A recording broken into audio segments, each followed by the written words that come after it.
Saya tidak peduli siapapun Anda. Anda pernah bermaksiat, Anda pernah berbuat salah. Kita manusia yang tidak luput dari dosa. Tapi saya ingin berikan tawaran dari Al-Quranul Karim. Quran surah keempat An-Nisa ayat 100, posisi paling kiri sebelah bawah. Pernah ada orang berbuat maksiat yang tak terlukiskan. Ada seorang yang pernah bunuh orang. Bunuhnya bukan 1, 2, 100 orang. Tak terlukiskan bilangannya. Kriminalitas tidak perlu diukur karena Anda akan lelah menghitungnya. Ketika Allah berkenan memberikan hidayah kepadanya, Masya Allah. Dan hidayah selalu terbuka pada siapapun sepanjang ia mau mengambilnya sebelum nyawa sampai di kerongkongannya. Tiba-tiba datang ia pada seorang alim dan berkata, saya ingin berubah. Alim ini kemudian menyampaikan pada orang dimaksud, Anda bukan berarti tidak bisa menjadi orang baik. Hanya Anda tinggal di lingkungan yang tidak mendukung Anda jadi baik. Keluarlah dulu dari tempat itu. Pergilah ke majlis ilmu si fulan, tempatnya ada di sana. Datang ke sana, belajarlah, dan Allah akan bimbing Anda berubah dari keburukan menjadi orang yang terbaik. Didengarlah nasihat alim ini. Berangkatlah orang dimaksud, menempuh perjalanannya. Tiba-tiba Masya Allah, belum sampai ke tujuan, di pertengahan jalan, konon disebutkan lebih sejengkal, tiba-tiba maut datang menjemputnya. Thumma yudrikul maut. Apa yang terjadi? Langkahnya dihitung sebagai ibadah.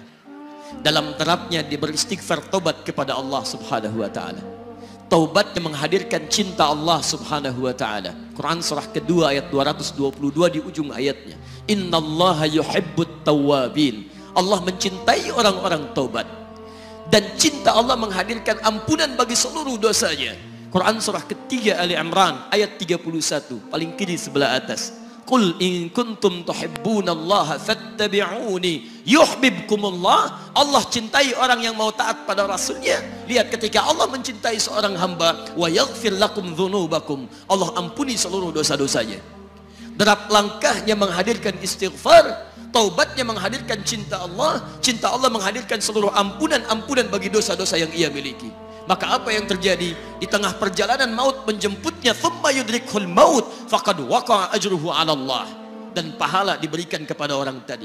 Di jalan, maaf, maut datang, taubat diterima, dosa diampuni, dan amalan didapati dengan derap langkahnya. Maka apa yang terjadi? Thumma yudrikhul maut faqad waqa'a ajruhu 'ala Allah. Pahalanya dituliskan oleh Allah, dakhalal jannah, kata Nabi, masuk surga orang ini. Anda bisa bayangkan, pernah bunuh orang 100 orang, mabuk tak terlukiskan, kriminalitas tak perlu dihitung. Ketika dia mau bertobat, datang ke majlis ilmu, Masya Allah, meninggal di tengah jalan, kata Nabi, dakhalal jannah. Bertobat diampuni dosanya, derap langkahnya ada pahalanya, dakhalal jannah. Turun ayat untuk melukiskan tawaran yang sama kepada kita. Wa may yuhajir fi sabilillahi yajid fil ardi muraghaman katsiran was'a. Siapapun yang mau berubah kembali pada ketentuan jalan Allah, kalau dia masih punya batas-batas kehidupan, kami akan berikan kelapangan di sisa hidupnya dan kelimpahan-limpahan kenikmatan selama dia hidup. Wa may yakhruj min baitihi muhajiran ila Allahi wa rasulih. Namun bila ada di antara mereka baru ingin berhijrah, ingin berubah jadi lebih baik dalam pandangan Allah dan Rasulnya, tiba-tiba thumma yudrikul maut, baru keluar dari tempat dia tinggal, belum sampai ke tempat dia belajar, datang maut menjemputnya. Faqad waqa'a ajruhu 'ala Allah. Kami terima semua amalnya, kami ampuni dosa-dosanya, dan kami tuliskan namanya di dalam surga.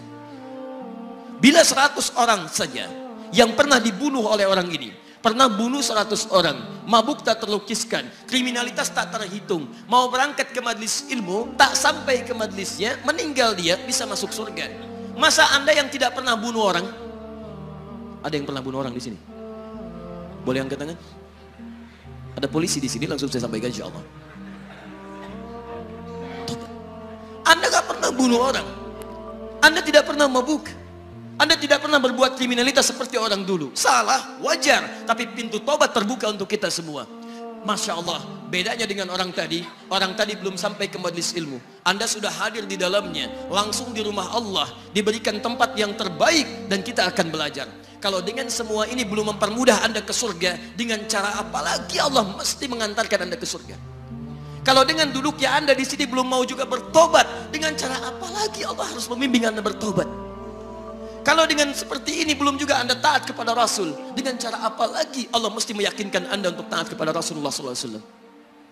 Karena itu teman-teman sekalian, mari kita pelajari ilmunya, dan dengan ilmu itu akan membimbing kita insya Allah kembali kepada Allah sampai mengajak keluarga kita ke surga insya Allah.